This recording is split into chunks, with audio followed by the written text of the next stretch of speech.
fact is, this market is going to be more and more skewed by QE than ever before this year in Europe, isn't it? I mean, no, I don't think so. I think that if there's anything... Corporate bonds? Sure.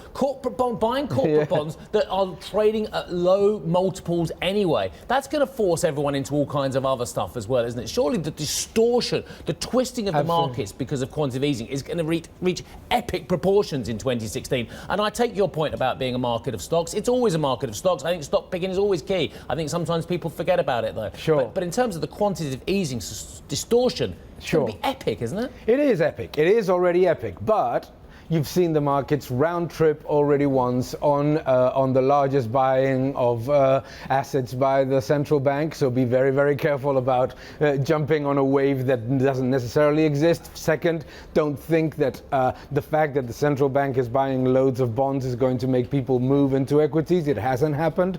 Be very, very careful. I think that it's a credit story, isn't it? Like leveraged finance, for instance. That's where you've seen the improvement. Money's gone into that part of the credit market, but it's not going into equities. Did you just say that quantitative easing doesn't work then? Is that what you just said? Because you said if it's just a credit story, it's about the corporate bond market, then presumably the transmission mechanism The transmission mechanism is not working. That is pretty obvious. That when they're buying 80 billion euros of stuff, let's call it stuff, low yield stuff every month, and it's not working. Well, it's not working first because when QE started in Europe, there was 125 billion of excess liquidity in the financial system. Now there's 750 billion. So first, you're creating all this money, is not going anywhere. That's an important factor. Second, unemployment, growth, inflation expectations all have been revised down. So it is not working in any shape or form the way that we wanted. Either on the credit side, credit growth is not coming back as expected.